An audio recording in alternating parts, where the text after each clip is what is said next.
নমস্কার। সঙ্গম টক্স বাংলাতে আপনাদের সবাইকে স্বাগত জানাই এবং সবাইকে শুভ শারদিয়া। আজ পঞ্চমী। তো আজকে আমরা আবার এই পুজোর সময়ে আমরা একটা বিশেষ বিষয়ে আলোচনা করার জন্য আমরা একসাথে এসেছি। তো সেই বিষয়টি আমাদের যিনি বক্তা আছেন তার সঙ্গে আমরা এই বিষয়ে আলোচনা করব। তার সঙ্গে আমাদের এই দ্বিতীয় সাক্ষাৎকার এটা। তো আগের মাসেও আমরা তার সঙ্গে একটি বিষয়ে আলোচনা করেছি। তো আজকের মূলত যে বিষয়টি নিয়ে আমাদের আলোচনা, সেই বিষয়ের শিরোনাম রয়েছে যে শস্য, শক্তি ও শারদীয়া।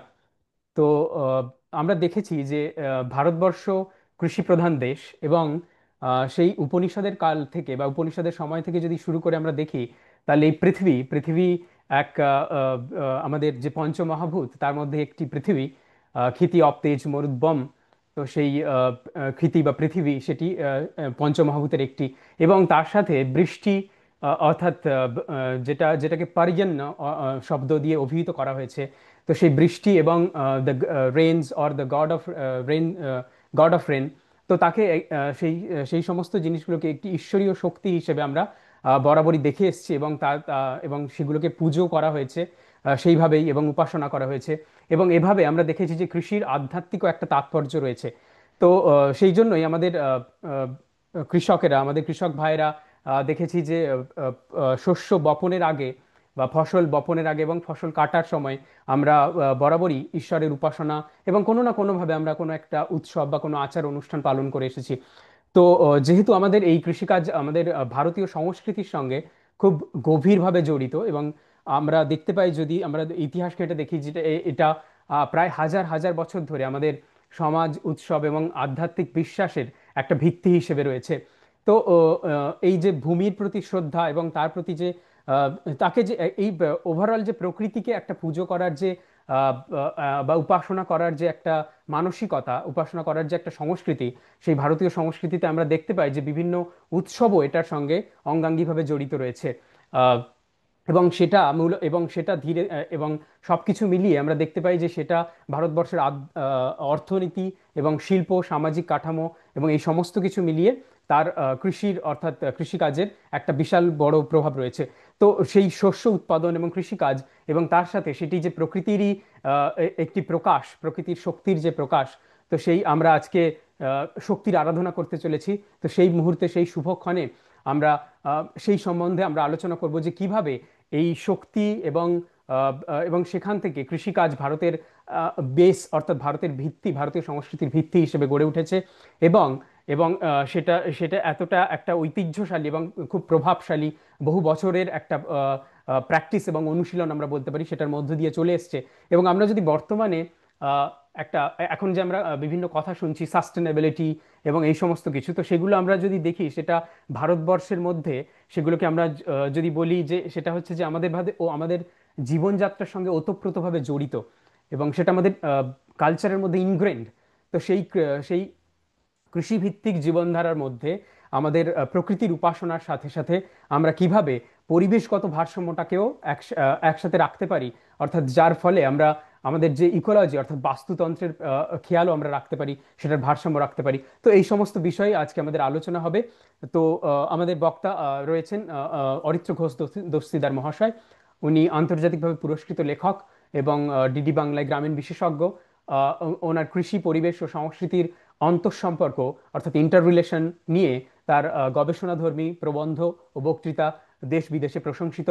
এবং উনি পূর্বে এগ্রিভিশনের স্টেটের দায়িত্ব, অর্থাৎ রাজ্যের দায়িত্ব পালন করেছেন, এবং বর্তমানে স্থিতিশীল কৃষি ও গ্রামীণ উন্নয়নে একটি সংস্থায় অ্যাক্টিভলি যুক্ত আছেন এবং সক্রিয়ভাবে যুক্ত আছেন। তো আজকে আমরা জেনে নেব যে আহ, আহ, আহ, এটা সম্পর্কে আমার মনে হয় যে বক্তা খুব ভালো বলতে পারবেন। ওনার একটা বই রয়েছে এই সম্পর্কে, এইটার উপরে। তো উনি যদি ওই বইয়ের রেফারেন্সটা দিয়ে এই জিনিসটি বলা শুরু করেন, এবং আমরা আস্তে আস্তে ধীরে ধীরে শুনবো যে কৃষি এবং যে কিভাবে কৃষি শুধুমাত্র আমাদের, it's not a means of a food production, মানে এটা শুধুমাত্র একটা খাদ্য উৎপাদনের মাধ্যম নয়, এটা আমাদের পরিবেশ তথা আমাদের সংস্কৃতি এবং সমাজ জীবনের একটা গভীর অবিচ্ছেদ্য অংশ। এবং এবং এর সাথে সাথে কিভাবে পরিবেশগত ভারসাম্য রক্ষা আর প্রয়োজনীয়তা রয়েছে বর্তমান সময়ে। এবং যে এখনকার যে সময়, যে শারদীয়া, সেই শারদীয়ার সেই শুভক্ষণে, এবং সেটা সেটা কিভাবে আমাদের জীবন চেতনার সাথে এবং সেই সংস্কৃতির সাথে মিশে রয়েছে। তো সেই ব্যাপারে আমরা আমাদের বক্তার থেকে জানবো, শুনবো। তো আপনি শুরু করুন। নমস্কার। নমস্কার। আহ আজ আবার এরকম একটি সুন্দর মনোরম পরিবেশে আমরা একত্রিত হতে পেরেছি, এবং এটি শারদীয়ার এই প্রাক্কালে সেটি আরো আমাদের জন্য খুব ভালো একটি আহ, সময়। এবং একই সঙ্গে বলবো, আজকের এই সন্ধ্যায় যা আমাদের শারদীয়ার এই মুহূর্তটাকে আরো সুন্দর, আরো মনোরম করে তুলবে, সেরকম একটি সময় আমরা একত্রিত হতে পেরেছি। এজন্য সত্যি আমি খুব ধন্য। আর একই সঙ্গে যে বিষয়গুলো নিয়ে আমরা আজ কথা বললাম, বা আজ আমরা কথা বলতে চলেছি, অর্থাৎ সত্য, সোকস, শক্তি ও শারদিয়া। তো সেই বিষয়ে যদি আমরা দেখি, তো এই শস্য, শক্তি ও শারদিয়া, এর পেছনে কি সত্যি আছে, এর পেছনে কি মাহাত্ম্য আছে, এটার মূল যে আমি বিষয়টা রাখবো, তা মূল বিষয় থাকবে হচ্ছে আমার এই পুস্তক, যা আমি আমার স্যার ডক্টর কল্যাণ চক্রবর্তী স্যারের সঙ্গে যৌথভাবে লিখেছি। এটি কৃষি, পরিবেশ ও কৃষ্টির অন্তর্জগৎ বইয়ের থেকে আপনারা পেতে পারেন। আর একই সঙ্গে আমি নানান তথ্য রাখার চেষ্টা করব, যেখান থেকে আমরা মূলত জানতে পারবো আজকের দিনে দাঁড়িয়ে যে শারদীয়ার পুজো আমরা করছি, অর্থাৎ আমরা দেখতেই পাচ্ছি, হয়তো আমরা অনেকে ভুলে যাচ্ছি যে শারদীয়ার যে দুর্গোৎসব, তা আসলে দুর্গা উৎসব নয়, তা আমাদের দুর্গা পূজা। তো এই পূজার যে বিষয়টি, এবং এটি যে শুধুমাত্র এমন একটি ধারা নয় যা থিমের মধ্যে আবদ্ধ, এবং এর পেছনে তার যে কত গভীর চিন্তা আছে, অর্থাৎ এর মধ্যে যেই কনসেপ্ট গুলো আমরা বলতে চলেছি, যেমন সাস্টেনেবিলিটি, বা আজকের দিনে দাঁড়িয়ে আমরা যে ভাবছি যে গোটা পৃথিবীর কিভাবে আমরা সাস্টেনেবল, কিভাবে আমরা গভর্নেন্স, অর্থাৎ ইএসজির ভাবে, অর্থাৎ ডেভেলপমেন্ট গোলস, এসডিজিবির কথা আমরা বলছি, সাস্টেনেবল এন্ড ডেভেলপমেন্ট গোলস এর কথা আমরা বলছি। তো এর যে ধারা, এই যে বসুন্ধরার কিভাবে আমরা ধরে রাখবো পৃথিবীকে, আর এর যে ধারা প্রতিনিয়ত ভাবে আমাদের মনস্তত্ত্বে আছে, সেই বিষয়ে হয়তো কিছুটা আলোকপাত করার চেষ্টা। তো যেমনটা আমরা বলছিলাম যে দুর্গাপূজার সময়কালটি বৃহৎ একটি কৃষি মরশুমের মধ্যেই পড়ে। তো কৃষিকে কেন্দ্র করে আমাদের ছিল কিন্তু বাংলার পুরো সার্বিক যে লোকানুষ্ঠান। অর্থাৎ আপনারা দেখতেই পাচ্ছেন যে গ্রামীণ জীবনে তখন কৃষি ছাড়া কি বা ছিল। আগমনী গান যখন গাওয়া হয়, তখন মাঠে মাঠে শ্রাবণী ধান কাটা হয়ে বলে উঠে গেছে। তারপরে দেখছি আমরা শালি ধানে মাঠে মাঠে মৃদু বাতাসে অহরহ খেলে বেড়াচ্ছে। ধানের পতাকা, পাতা ছাপিয়ে এসছে ফুল, কোথাও শীষস্থল। আবার আউশ ধানে ইতিমধ্যে সমৃদ্ধ চাষি আমন ধান কাটার সলতে বাগাচ্ছে। অগ্রাণে আমন ঘরে তোলার প্রার্থনা করছে সেই কৃষি। এবং এই দুই কৃষি মরশুমের ছেদ বিন্দুর মধ্যেই কিন্তু আমরা দেখতে পাচ্ছি আসছে শারদীয়া দুর্গাপূজা। প্রকৃতির উন্মুক্ত মাঠেও শস্যের দেবী দুর্গা যেন তারই কৃষি নির্ভর মঞ্চ সাজিয়ে বসেছে। শস্য নির্ভর এই অর্থ সম্পদ কামনা নেই হয়তো দেবী পূজার সেই পরিকল্পনা।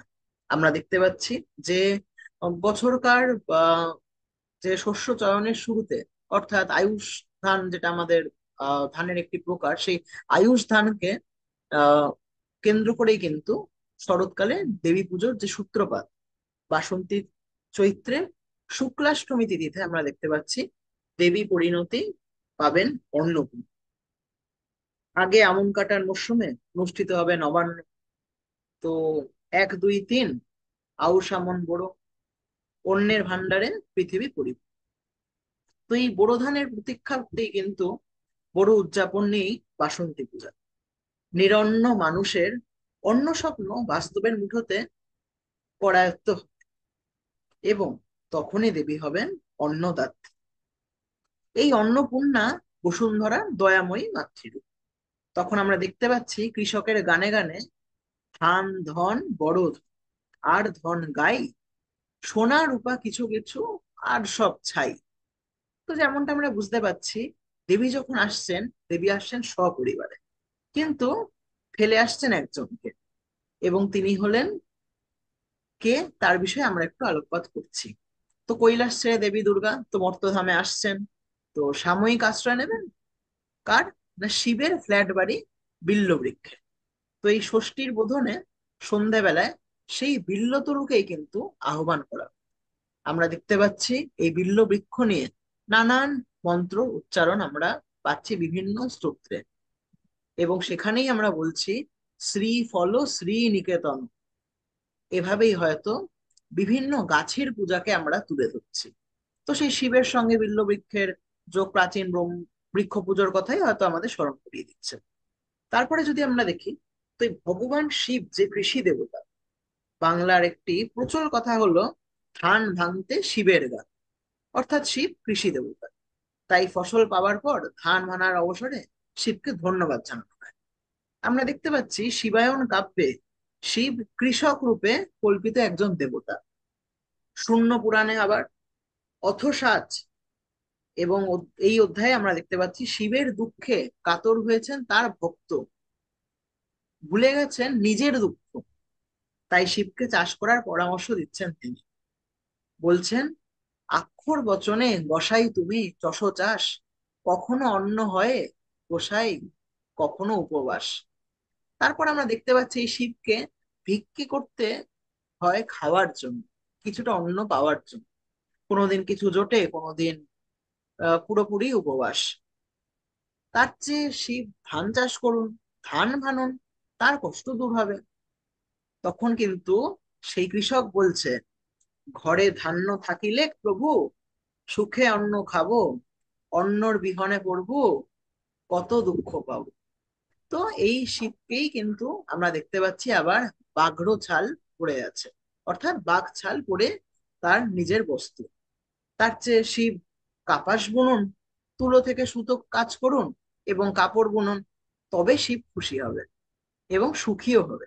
তো এই বিষয়ে কিন্তু দেখতে পাচ্ছি তখন সেই ভক্ত বলছে, সকল চাষ চাষ করব, আর রইল কলা, সকল দ্রব্য পাই যেন ব্রহ্ম পূজার বেলা।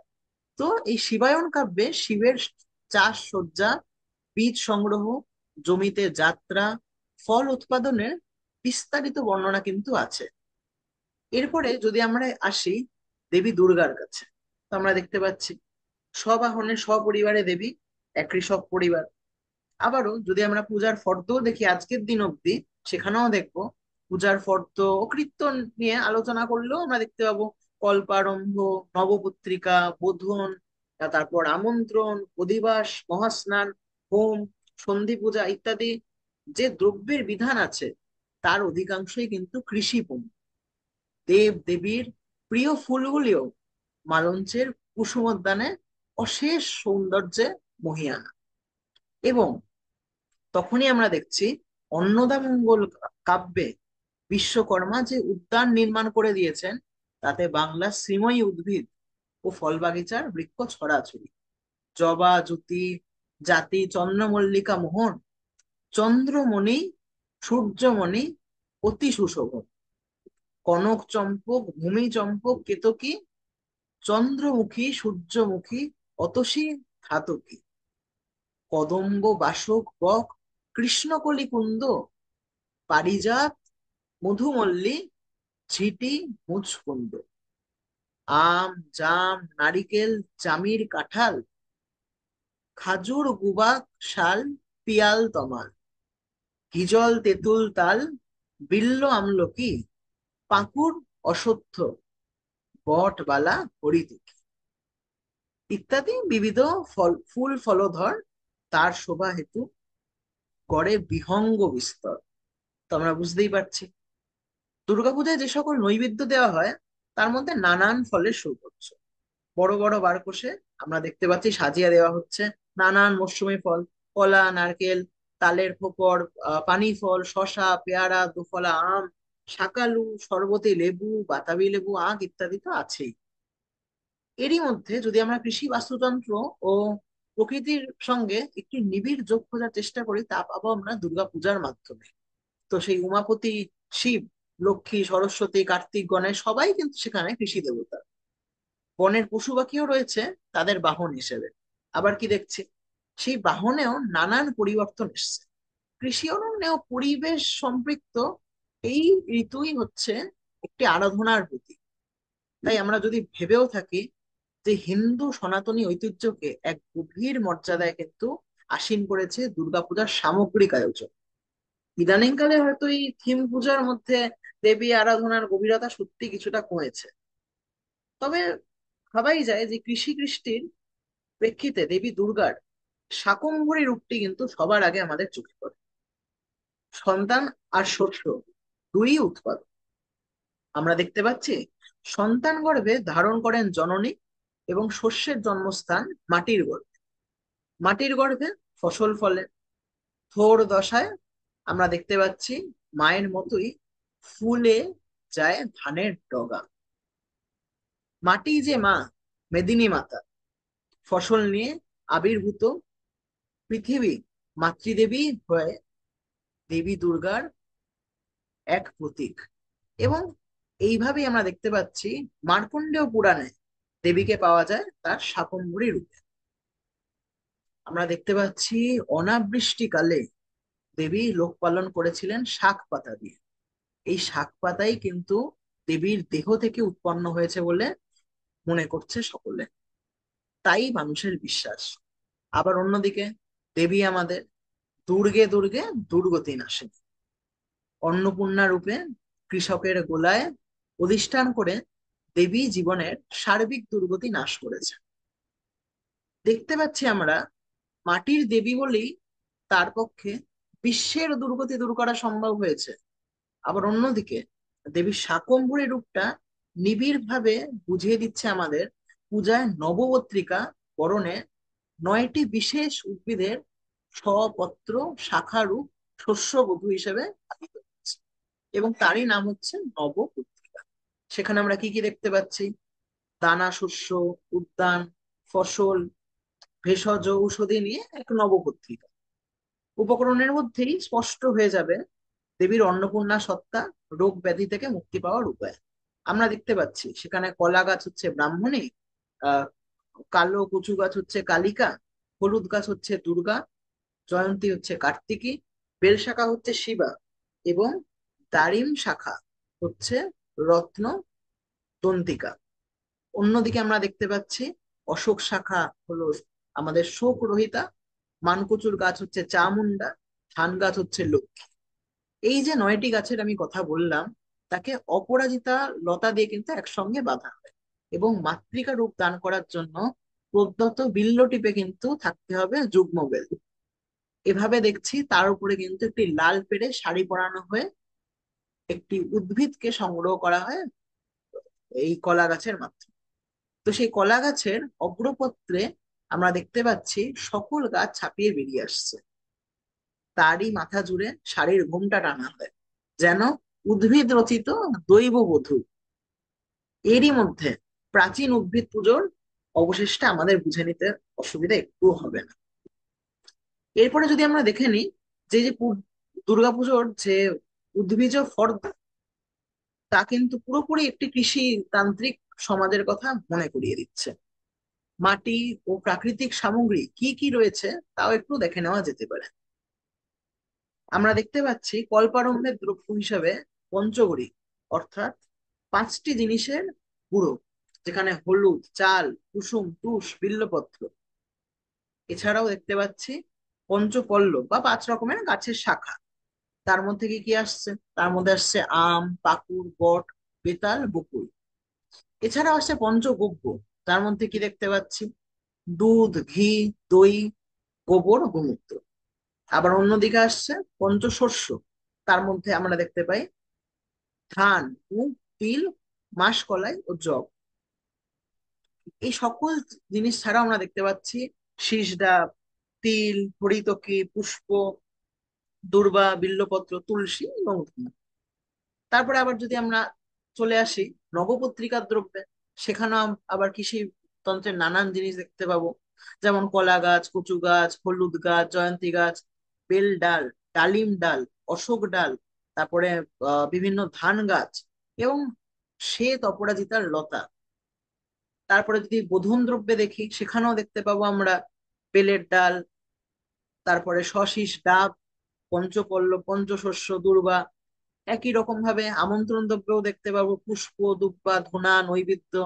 এরকম ভাবে অধিবাস ডালাও যদি আমরা দেখি, সেখানে গঙ্গা মাটি, নুড়ি, ধান্য, দুবা, পুষ্প, সকল জিনিস কিন্তু একইভাবে আমাদের মনে করিয়ে দিচ্ছে যে কিভাবে কৃষি বাস্তুতন্ত্রই কিন্তু দেবীর একটা রূপ। এবং এছাড়াও যদি আমরা মহাস্নানের দ্রব্য দেখি, সেখানেও আমরা দেখতে পাবো বিভিন্ন আমাদের কৃষি সমাজের যে সকল উপকরণ ব্যবহার করা হচ্ছে, একই জিনিস কিন্তু সে সকল জায়গাতেও ব্যবহার করা হয়। হোম দ্রব্যেও আমরা, যেটা আজকের দিনে প্রচলিত, বালি, কাঠ, গোময়, এমনকি হোমের যে ঘি, হোমের বিল্লপত্র, এছাড়াও প্রতিপদ তিথিতে বা আমরা দেখতে পাচ্ছি ফুলের তেল, আতর ও গোলাপ জল দরকার হচ্ছে। তো সেভাবে আমরা খুব সহজেই বুঝতে পারছি যে ফুলের বনে তোমার গীতি, আকাশ নীলের পরম রীতি, আসছো, তুমি আসছো, পথের পাশে পড়ল দুটি, গাইলো বুঝি তোমার স্তুতি, মাখছো, তুমি মাখছো, কাশের ফুলে ছাইলো ক্ষিতি, পদ্ম জলে তোমার প্রীতি, গাইছো, তুমি গাইছো, ওগো আমার পরম স্মৃতি, দূরে সরাও অসম্প্রীতি, বইছো, তুমি বইছো। দেবী যে প্রকৃতিরই অবিচ্ছেদ্য অংশ, তিনি যে বসুন্ধরা, তিনি আবার অন্যদিকে দেশ মাতৃকা, ভারত মাতা। দেবীর ধ্যান মন্ত্রে আমরা দেখতে পাচ্ছি অতসী ফুলের মতোই তার অপরূপ সুন্দর বর্ণ। এই অতসী ফুলও কিন্তু দেবী পূজাতে লাগে। আমরা দেখতে পাচ্ছি একটি স্তোত্রে, অতসী পুষ্প বর্ণাভ্যাং সুপ্রতিষ্ঠা সুলোচনা। এর মাঝখানেই আমরা বুঝতে পারছি যে মন্ত্রের মাঝেও কিন্তু বিভিন্ন ফুল ফলের কথা তুলে ধরা হয়েছে। তারপর যদি আমরা দেখি দেবীর অধিবাস ষষ্ঠীর দিন সন্ধ্যাবেলায়, যা কাল আসতে চলেছে, বোধনের পরে অধিবাস হয় শ্রীফল বৃক্ষ বা বেল গাছের সামনে। আসে বেল বৃক্ষের কথা, সেখানেও নানান স্তব স্তুতির মধ্যে থেকে কিন্তু বেল পাতা অথবা বিল্লপত্রের নানান আমরা কথা এবং উপমা উঠে আসছে দেখতে পাই। সপ্তমী পূজাতেও বেল গাছের মন্ত্র, ওং বিল্ল বৃক্ষ মহাভাগে সদা ত্বং শঙ্কর প্রিয়। তারপরে যদি আমরা পরবর্তী ক্ষেত্রে দেবী পূজায় 9টি দ্রব্যের জল নিয়ে নবপুত্রিবাকে কিভাবে স্নান করানো হয় সেটাও দেখতে পাচ্ছি। আমরা দেখতে পাচ্ছি সামান্য গরম জলে কলা, ঝর্ণার জল কচু, শীষের জলে হলুদ এবং পুষ্পাদক বা ফুলের জলে জয়ন্তী। তারপরে যদি আমরা মহাস্নানের কথাও বলি, মহাস্নানে আমরা দেখতে পাবো মন্ত্রপাঠ রয়েছে, এবং সেই মন্ত্রপাঠের মধ্যে কিন্তু গোটা ভারতবর্ষের নানান পবিত্র নদ নদীর কথা বলছে, একই সঙ্গে যেন উচ্চারিত হয় সেই নদীগুলির নাম। আজকের যে নদী সংযোজনের আমরা চিন্তা ভাবনা করছি, আমরা যে বলছি ক্লিনলিনেস, সাস্টেনেবিলিটির কথা, কিছুটা হয়তো ওখান থেকে আমাদের কনসেপ্টটা আসছে। আমরা দেখতে পাচ্ছি মন্ত্রে বলা হচ্ছে, ওং আত্রেয়ী ভারতী গঙ্গা যমুনা চ সরস্বতী। আবার একই সঙ্গে সেখানে আমরা দেখতে পাচ্ছি শ্বেত গঙ্গা কৌশিকীর কথা, ভগবতী কিভাবে পাতালে চলে যাচ্ছে, মন্দাকিনী, এবং একই সঙ্গে নানান নদীর কথা।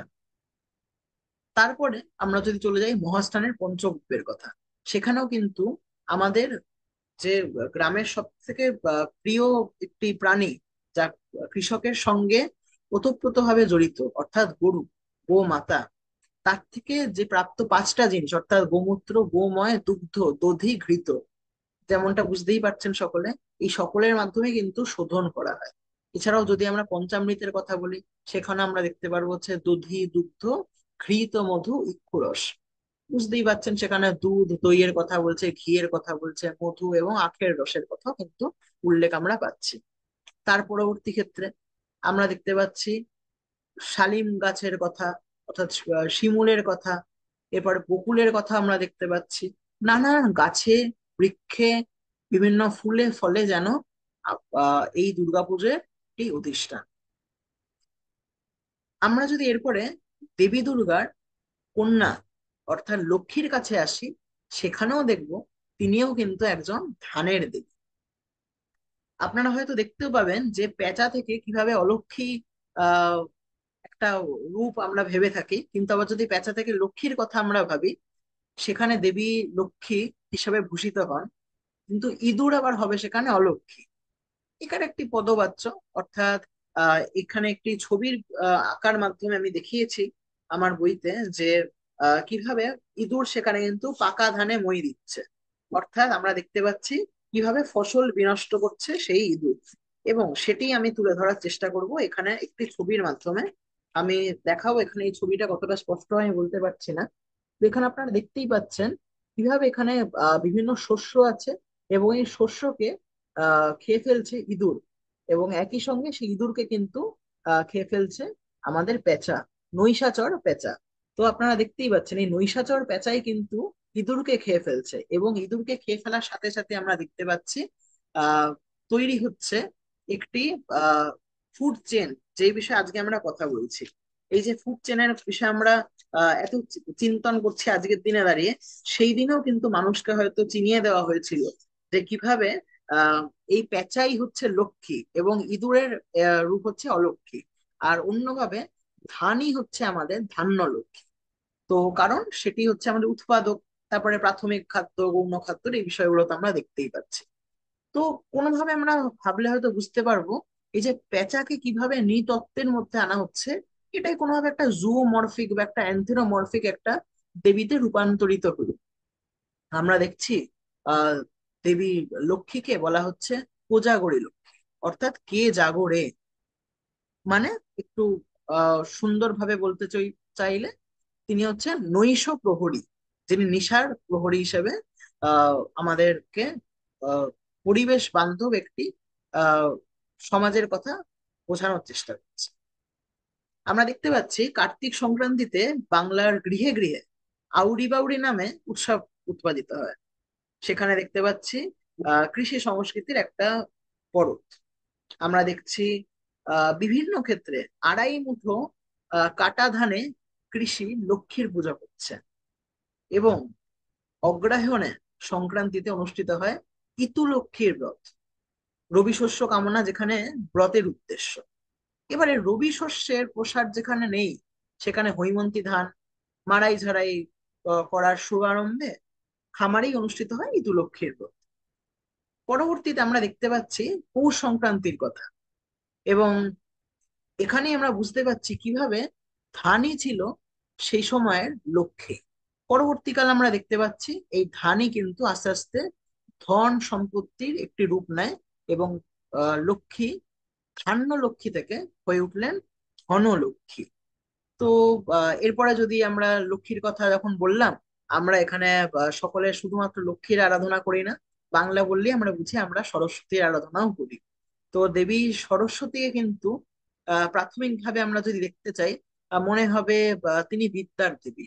অন্যদিকে আমরা এই দেবী সরস্বতীর মূল রূপ যদি দেখতে চাই, তা কিন্তু আমরা দেখতে পাবো সরস্বতী নদীর মাধ্যমে, যেটা কিন্তু সপ্ত সরস্বতীর যে সিন্ধু, সপ্ত সিন্ধুর যে আমাদের কনসেপ্ট, মানে ইন্ডাস ভ্যালি সিভিলাইজেশনের যে কনসেপ্ট, যেটা বলা হয় যে এই সরস্বতী বা সভ্যতার উপরে কিন্তু উঠেছিল, বেরিয়ে এসেছিল, তার উল্লেখ কিন্তু আমরা ভাবতে পারি।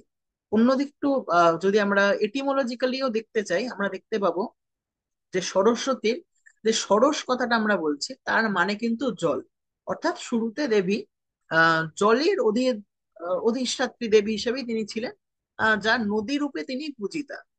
তো শস্য উৎপাদনে সরস্বতীর মতো একটি নদীর সদর্থক ভূমিকা ছিল পর্যাপ্ত।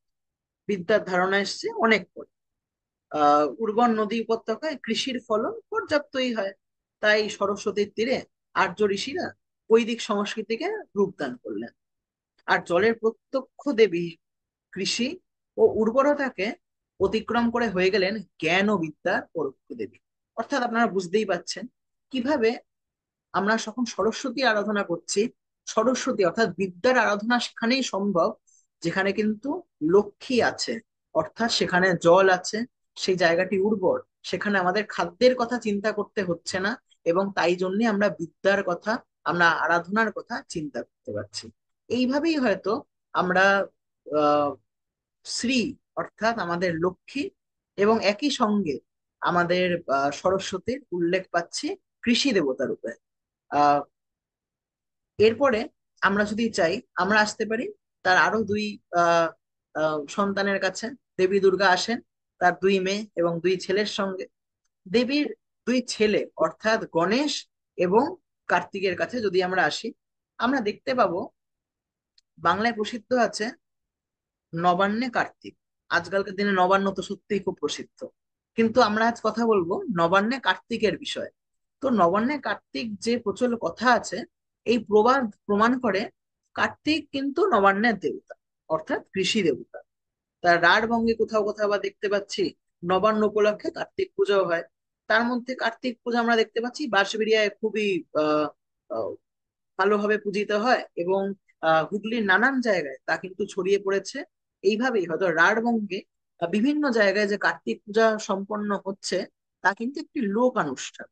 তো নবীন ধান্য পালিত হচ্ছে কিন্তু নবান্নে। কার্তিক সেখানে শস্য রক্ষাকর্তার দেবতা, কারণ তিনি যে দেব সেনাপতি আবার, তাকে তুষ্ট করে তাই শস্য ঘরে তুলতে হয়। এজন্যই নবীন ধান্য পালিত হচ্ছে নবান্ন, এজন্যই নবান্নে কার্তিক পূজা। শস্য দেবতার এই বিশেষ পূজাকে মধ্যরাতে ফসল চুরির অভিনয় বেশ তাৎপর্যপূর্ণভাবে নানান জায়গায় পালিত হয়। কার্তিক সংক্রান্তির দিন আমরা দেখতে পাচ্ছি কার্তিক ব্রত উদযাপিত হয়, এবং সারা রাত গান গেয়ে নিশি জাগরণ করেন। যেমন একটি গান তার মধ্যে, রাত জেগে ফসল পাহারা দেন কার্তিক। কৃষি সঙ্গীতও গাওয়া হয়, ফসলের যে কীট শত্রু দমন, বন্য জীবজন্তু তাড়িয়ে ফসল সুরক্ষার কাহিনী গানের কিন্তু তার মূল বস্তু। আমরা দেখতে পাচ্ছি পুজোর পর সেই কার্তিকের মূর্তি শস্য ক্ষেত্রে রেখে দেওয়া হয় ফসলের চৌকিদার হিসেবে, যা কিন্তু আজকের দিনে আমরা কোথাও কোথাও কাক তাড়ুয়ার রূপে দেখতে পাচ্ছি, একটি তার প্রতিরূপ। আহ আবার অন্যদিকে বাহন সমেত কার্তিক কিন্তু উর্বরতার একটি প্রতীক আমরা ধরে নিতে পারি, কারণ আহ কিছু কিছু জায়গায় দেখছি আহ মোরগ হিসেবেও তাকে বাহন কিন্তু গ্রহণ করেছে কার্তিক। তো মোরগ হোক বা ময়ূর, যে বাহনই হোক না কেন, তো দুটি পাখি কিন্তু উর্বরতার সঙ্গে আমরা আহ দেখতে পাচ্ছি।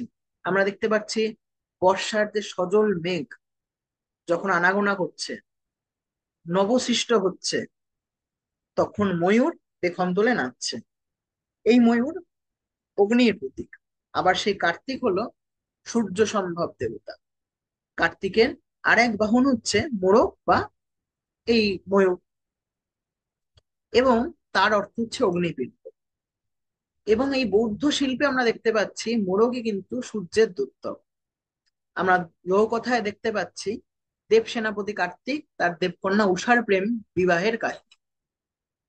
এসব কথা তো রইল, এবং ভারতের অন্তরের ধাত্রী কিন্তু আমরা জানি হচ্ছে অরণ্য।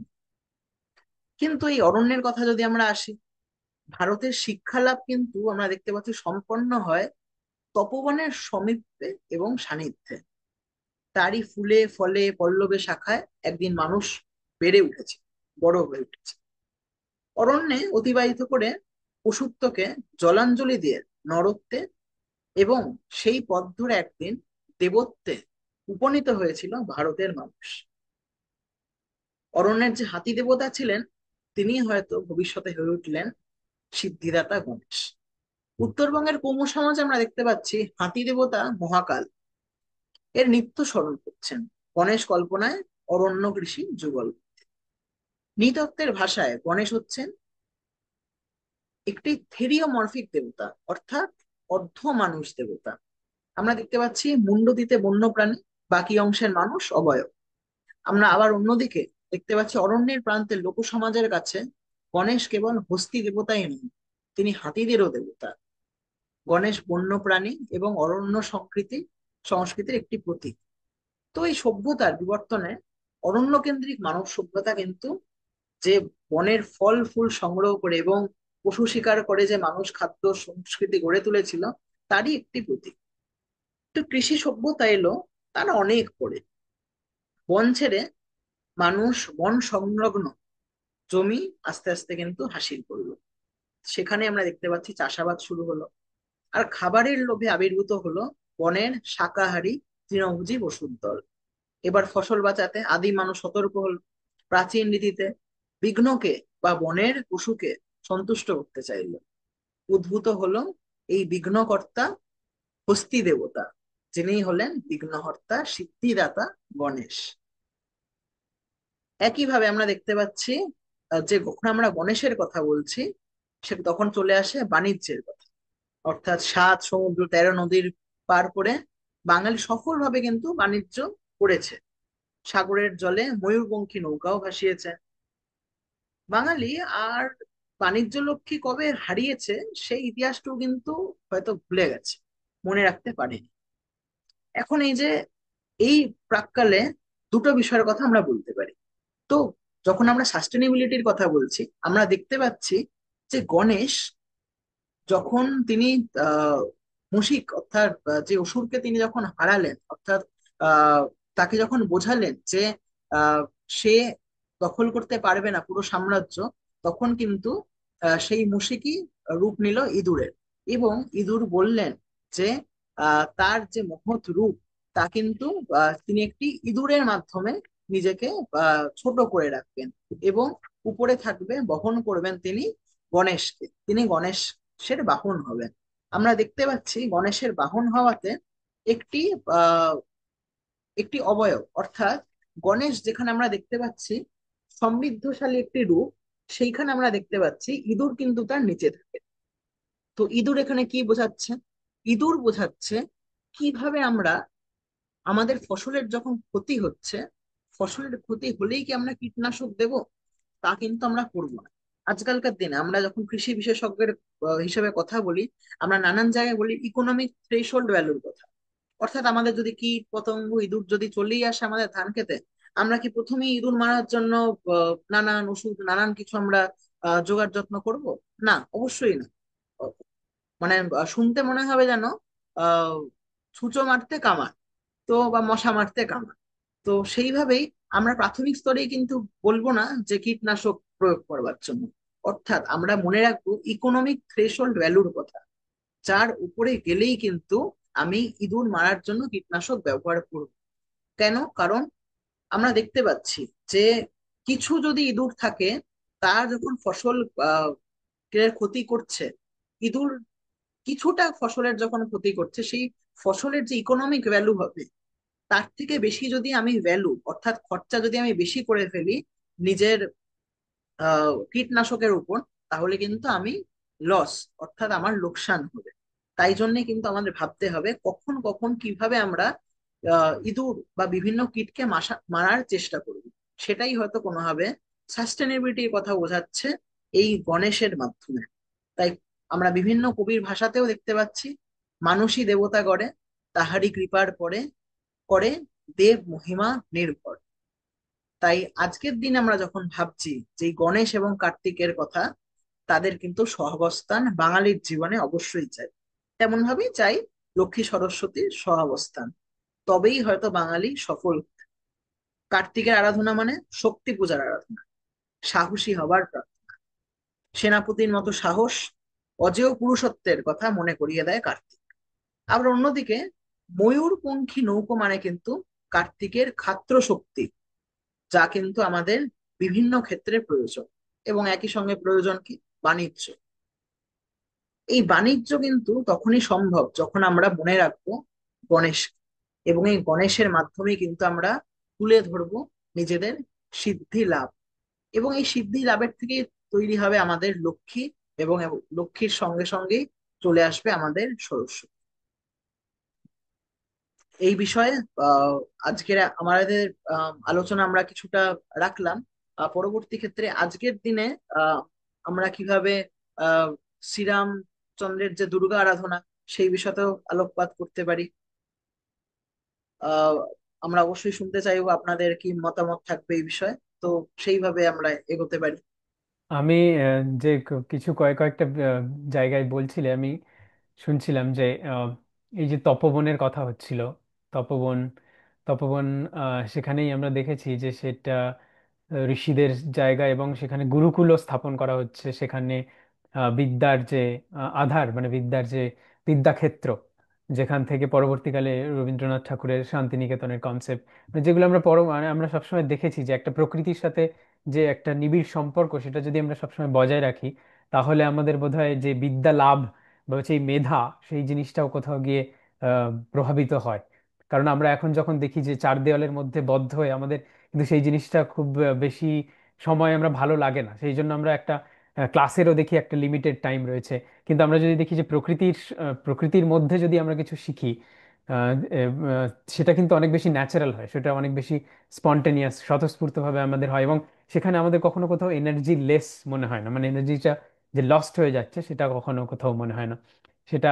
এবং সেখান থেকেই হয়তো ওই যে সিন্ধু সরস্বতী সভ্যতার কথা বলছিলে, তো সেটা আমার মনে হয় যে সেখান থেকেই সেই যে শস্য শ্যামলা বসুন্ধরা, সেই যে মানে নদী, তার যে জলধারা সেটাই যে সেই তাকে শক্তি দিচ্ছে, অর্থাৎ সেখান থেকেই শস্য উৎপাদন হচ্ছে এবং তারপরেই সেখানে বসতি স্থাপন, এবং সেখানে এই এত গভীর বিষয় নিয়ে আমাদের যে ঋষিদের আধ্যাত্মিক যে গবেষণা, সেই গভীর বিষয়ে গবেষণা, সেটা তো একমাত্র এই শরীরটাই যদি আমরা ঠিকঠাক করে ধরে রাখতে পারি, সেই শস্যের মানে অন্ন থেকে অন্নময় কোষকে যদি আমরা ঠিক করে রাখতে পারি, তবেই তো সেই আধ্যাত্মিক গবেষণা হবে। তো সে তার সাথে আমি কোথাও একটা যোগ খুঁজে পাচ্ছি। তো এটা খুব একদম, খুব সুন্দর, একদমই তাই। খুব একদম, সুন্দর। একদমই তাই।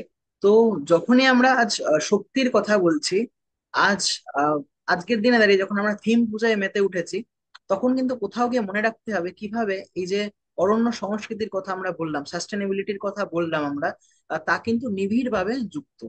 এবং একই সঙ্গে বুঝতে হবে যে এই আহ আজকের আলোচনার মূল আমাদের বিন্দু ছিল হচ্ছে শস্য, শক্তি ও শারদীয়া। তো এই যে শারদীয়ার যে পূজার কথা আমরা আজ এই প্রাক্কালে বলছি, শরৎকালে বলছি, এটা কিভাবে শুরু হয়েছিল তাও যদি আমরা একটু ভেবে নিতে চাই, তাহলে কিন্তু আমাদের মনে পড়ে যাবে কৃত্তিবাসী রামায়ণের কথা, অর্থাৎ বাঙালির রামায়ণের কথা। যেখানে আজকের দিনে আমরা দাঁড়িয়ে বলছি যে বিভিন্ন মন্ত্রোচ্চারণ হবে বাংলায়, তো বাঙালির রামায়ণকে কিন্তু মনে করতেই হবে। কারণ এই বাঙালির রামায়ণ অর্থাৎ কৃত্তিবাসী রামায়ণে আমরা দেখতে পাচ্ছি লঙ্কাকাণ্ডে শ্রীরামচন্দ্রের দুর্গোৎসবের বিষয়ে আমরা একটি আখ্যান খুঁজে পাই। তো রাবণ বধ করবেন শ্রীরামচন্দ্র, কিন্তু রাবণ যে দেবী অম্বিকাকে আগেই স্মরণ করে রেখেছেন। আবার দেখতে পাচ্ছি রাবণের স্তবে দেবী হৈমবতী মন কিন্তু আর্দ্র হয়েছে, কিছুটা উচাটনও হয়েছেন। রাবণের স্তবে দেবী কিন্তু অভয়া দানও করেছেন রাবণকে। সেই মুহূর্তে আমরা দেখতে পাচ্ছি কৃত্তিবাসী রামায়ণ বলছে, স্তবে তুষ্টা হয়ে মাতা দিল দর্শন, বসিলেন রথে কোলে করিয়া রাবণ। তো যুদ্ধে এসে রঘুপতি দেখলেন রাবণের রথে বসে আছে স্বয়ং হৈমবতী, নিজের ধনুর্বাণ ফেলে দিলেন তিনি, তাকে মাতৃজ্ঞানে প্রণাম করলেন এবং ব্যাঘাত ঘটলো রাবণ বিনাশে। তাহলে কি হবে? বিমর্ষ হয়ে ভূতলে বসে পড়লেন। কি উপায় এবার? আমরা দেখতে পাচ্ছি বিধাতাকে জিজ্ঞেস করলেন তিনি, বিধি বললেন অকাল বোধন করে দেবী চণ্ডীর আরাধনা করতে হবে। দেবরাজ ইন্দ্র বলছেন দেরি না করে তাই হোক। রাবণ বধে সলতে পাকানো শুরু হলো। তো আমরা দেখতে পাচ্ছি সেই শরতে ব্রহ্মা বোধন করলেন দেবী দুর্গাকে, ষষ্ঠাদি কল্পারম্ভ হলো। দেবতাদের সঙ্গে রামচন্দ্র মহামায়ার পূজা শুরু করলেন। নিশা প্রভাত হলো, বিধির বিধান মেনে রামচন্দ্র কিন্তু স্নান দান করে প্রস্তুত হলেন। আবার আমরা দেখতে পাচ্ছি সেখানেও বনের ফুলে পল্লবে ফল মূলের নৈবেদ্যে কিন্তু সমুদ্রের তীরে পূজায় বসলেন তিনি, অর্থাৎ শ্রীরামচন্দ্র। আর সেখানেই চণ্ডী গানও রচনা করলেন। পুঁজি দুর্গা রঘুপতি করিলেন স্তুতি নতি, বিরচিল চণ্ডী পূজাগার। চণ্ডীপাঠ করলেন নিজেই। দেবীর গীতনাট্য হলো, বানর বাহিনী জয়ধ্বনি দিল, তারা প্রেম আনন্দে দেবীর গুণ বর্ণাত্মক গান গাইছে। এইভাবেই দিন শেষ হয় সন্ধ্যা নাম। আমরা দেখতে পাচ্ছি এই আমন্ত্রণে কিন্তু রামচন্দ্র নিজেই দেবীর মৃন্ময়ী মূর্তি নিজেই নির্মাণ করেছেন। শাস্ত্র নির্ধারিত আচারে দেবীর অধিবাস সম্পন্ন করছেন এবং দেবী আরাধনার নবপত্রিকা রূপ উজ্জিত হচ্ছে। নবপত্রিকার এক একটি উদ্ভিদে এক একটি মাতৃর দেবীর অধিষ্ঠান, যেমনটি একটু আগেও বললাম। আবার তারা দেবী দুর্গারই রূপভেদ, তাদের সম্মিলিত রূপ হলো এই নবপত্রিকা। সেখানে আমরা দেখতে পাচ্ছি আবারও ফিরে ফিরে যাব আমরা কৃত্তিবাসী রামায়ণে। আচারেতে আরতি, করিলা অধিবাস, বাঁধিলা পত্রিকা, নব বৃক্ষের বিলাস। শাস্ত্রের পদ্ধতি ও নিয়ম মেনেই কিন্তু আমরা দেখতে পাচ্ছি রামচন্দ্র সমস্ত আয়োজন সম্পন্ন করেছে, এবং ভক্ত হনুমান ত্রিভুবন ঘুরে সমস্ত উপাচার সংগ্রহ করে এনে দিয়েছেন। এইরূপে উদ্যোগ করিল দ্রব্য যত, পদ্ধতি প্রমাণে আছে নিয়ম যে। কৃত্তিবাসী রামায়ণে আমরা আবার উল্লেখ দেখছি, বেদ বিধি মতে শ্রীরামচন্দ্র সপ্তমী অষ্টমী সন্ধি পূজা, তারপর নবমীতে আহ বিভিন্ন পূজা কিন্তু সম্পন্ন করছেন। সঙ্গে ছিল দেবী মনোরঞ্জনের জন্য নৃত্য গীতের বিভিন্ন আয়োজন। আমরা দেখতে পাচ্ছি শুদ্ধ সত্য ভাবে পূজা সাত্ত্বিকী আখ্যান, গীত নাট চণ্ডী পাঠে দিবা অবসান, নানান বর্ণফুল এনে নৈবেদ্য সাজিয়েছে কপিবাহিনী। পূজায় যে সমস্ত ফুল বনবাহিনী সংগ্রহ করে এনেছিল তারই মধ্যে পাওয়া যায় অশোক কাঞ্চন জবা, মল্লিকা মালতী, তারপরে আমরা দেখতে পাচ্ছি ধবা, পলাশ, পাটলি, বকুল, তারপর গন্ধরাজ, স্থলপদ্ম, কদম্ব, পাডুল, এছাড়া বিভিন্ন আরো অনেক পুষ্প, যেমন আমরা ভাবতেই পারি মাধবী, টগর, তুলসী, তিসি, কাতকী, বইচাপা, আরো বিভিন্ন আমরা ফুল ফল সেখানে কিন্তু দেখতে পাচ্ছি। এরপরে আমরা যদি আসি একটু পরের দিকে, তখন আমরা দেখতে পাচ্ছি পরমানন্দে শঙ্করী পূজা করছেন শ্রীরামচন্দ্র। কিন্তু সেখানে একটা মজার গল্প আবার, দেবীর দয়া আর্দ্রতা কোথায়? দেবী কি বঞ্চনা করবেন তাকে? সীতা দেবী কি উদ্ধার হবেন না তাহলে? সেখানে দেখতে পাচ্ছি আমরা কৃত্তিবাসী রামায়ণে বলা হচ্ছে, নয়নে বহিছে ধারা, অসুখী অন্তর, কাঁদছেন করুণাময় প্রভু পরাৎপর। এভাবেই কাতর হয়ে পড়েছেন তিনি। তিনি বিভীষণকে বললেন, তুষিতে চণ্ডীর এই করহ বিধান, অষ্টোত্তর শত নীলোৎপল করদান। অর্থাৎ দেবী আরাধনায় প্রয়োজন হবে নীল পদ্মের যোগান, কিন্তু কোথায় পাওয়া যাবে? এবারে সেই দায়িত্ব কে পেলেন? পেলেন হচ্ছে শ্রী হনুমান। সেই হনুমান দায়িত্ব নিলেন নীল পদ্ম সংগ্রহ করার। বললেন, সর্বমর্ত পাতাল ভ্রমিয়া ভূমণ্ডল এক দণ্ডে এনে দিব শত নীল উৎপল। বিভীষণ জানাচ্ছেন দেবী দহে একমাত্র নীলপদ্ম। শ্রীরামচন্দ্রকে প্রমাণ করে হনুমান কিন্তু পৌঁছে গেলেন সেখানে। আমরা দেখতে পাচ্ছি পদ্ম তুলে দ্রুত আনলেন তিনি। কটা? 108টা ফুল। গুনে গুনে প্রভুর হাতে দিলেন পঙ্কজ ফুল। শ্রীরাম দেবীকে পদ্ম প্রদান করার সংকল্প করলেন, কিন্তু পরীক্ষা করবার জন্য দেবী আগেই একটি পদ্ম হরণ করে নিয়েছিলেন। দেখতে পাচ্ছি আমরা আবার কৃত্তিবাসী রামায়ণে, করিলেন ছল বুঝিতে সকল, দেবী হর মনোহরা, হরিলেন আর এক পদ্ম তার, মহেশ্বরী পরৎপরা। এইভাবেই এক পদ্মে দেখা যাচ্ছে কবি। বিস্মিত শ্রীরামচন্দ্র, সংকল্প তবে কি ভঙ্গ হবে? কি উপায়? পুনর্বার হনুমানকে বলছেন, দেবী দহে গিয়ে আর একটি পদ্ম নিয়ে এসো হনুমান। সেই শুনে কিন্তু আবার হনুমান কি বলছেন, শুনো হে গোসাই আর পদ্ম নাই, দেবী দহে বনমালী, হেন লসচিতে তোমারে চলিতে, পঙ্কজ হরিলা কালী।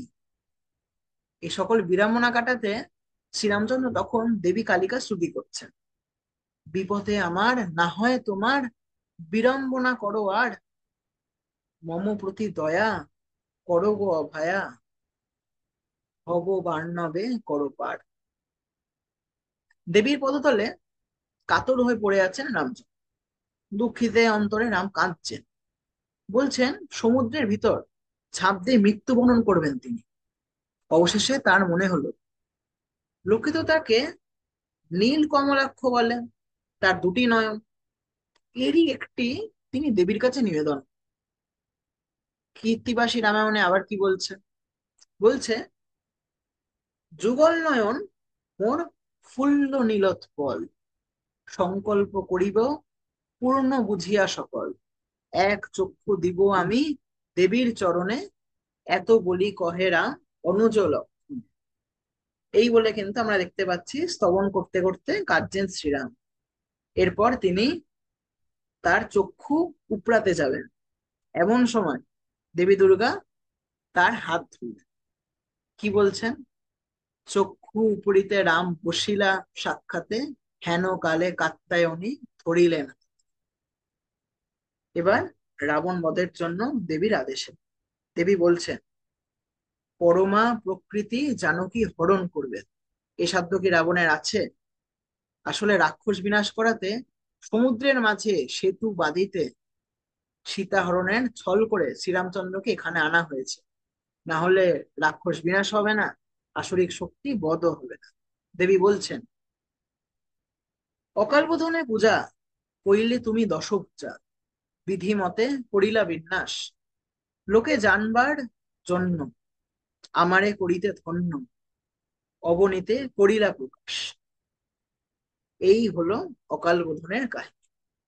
ষষ্ঠী থেকে দশমী পর্যন্ত দেবী দুর্গার যে পূজা আমরা করে থাকি, অর্থাৎ বাঙালিরা আমরা করে থাকি, দশমীর দিনে মহেশ্বরীকে বিসর্জন দিয়ে সংগ্রাম করতে চলিলেন রঘুপতি রাম, যুদ্ধে বিজয় হলেন এবং মাতৃশক্তিকে আসরিক শক্তি থেকে কিন্তু উদ্ধার করলেন।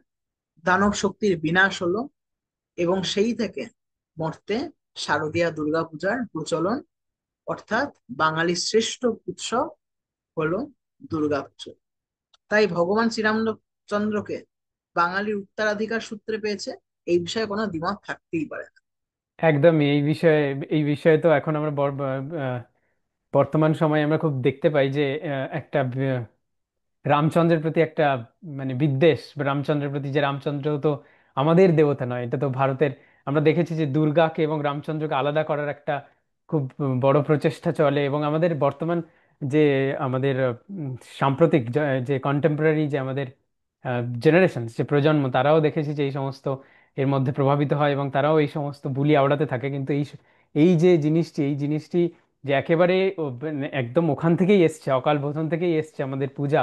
তো সেই জিনিসটা আমাদের সবসময় মাথায় রাখতে হবে এবং মনে রাখতে হবে, যেটা মানে বাঙালির সাথে রামচন্দ্র এবং দুর্গা, দেবী দুর্গা, শক্তি এবং তার আহ, রামচন্দ্র সবাই আমাদের সাথেই জড়িত। সব পুরো আমরা যে পুরো আমাদের যে ভারতীয় সংস্কৃতির যে যত দেব দেবী এবং যত শক্তির যে বিভিন্ন প্রকাশকে আমরা পুজো করি, সবগুলোই আমাদের সঙ্গে নিবিড়ভাবে যোগ রয়েছে। তো সেটাকে আমাদের মাথায় স্মরণে রাখতে হবে। খুব সুন্দর বললেন যে আমাদের বক্তা আজকে আমাদের বললেন যে এই সমস্ত বিষয় নিয়ে আমাদেরকে, এই যে শস্যের সাথে কিভাবে শারদীয়া যুক্ত, এবং তার যে পূজার উপকরণ থেকে শুরু করে উপাচার থেকে, সেগুলো খুব সুন্দরভাবে এই দৃষ্টিভঙ্গি, এটা এইভাবে যে ভাবা, এই যে এই জিনিসটি খুবই অদ্ভুত, এবং এই জিনিসটা খুবই অন্যরকম লাগলো আজকে আমার কাছে। এবং আমি আরো একটি এই বিষয়ে একটা জিনিস বলবো, যে আমার এক অভিজ্ঞতা। আমি যখন আমার গ্রামে দেখেছি, যে আমি যখন খুব ছোট ছিলাম, তখন আমাদের মানে যাদের জমি থাকতো, তারা জমিতে যখন চাষ করতো, তারপরে তারা চাষের যখন ফসল কাটা হয়ে যেত, তখন কিন্তু তারা একটা বিশেষ কোনো একটা দেবতার একটা ফর্মকে, সেটা সম্ভবত কার্তিককেই একদম। পুজো করতো ওরা। ওটা কিভাবে করতো, যে ওরা মানে মাঠের মধ্যেই মাটি দিয়ে মাটিটাকে, মানে তখন তো যথেষ্ট কাদা বা মাটি জল জলও থাকতো অনেক সময়, যখন হয়তো বৃষ্টি তখনও হয়ে গেছে, বা তারপরে ফসল কাটা হয়েছে, মাঠ তখনও ভিজে রয়েছে। তো ওই মাটি দিয়েই তারা একটা ওই ধরিত্রীর ওপরেই, মানে ওই যে যেটা জমি আছে, সেই জমির ওপরেই ওখানেই একটা অবয়ব তৈরি করতো। তৈরি করে ওখানে একটা তাকে তিলক লাগিয়ে দেওয়া হতো, এবং তাকে বিভিন্ন সেই উপাচার দিয়ে, তারও একটা উপাচার ছিল, সেইটা দিয়ে তাকে উপাসনা করে তারপরে সেই মানে সেইভাবে ফসলটাকে নিয়ে আসা হতো ঘরে।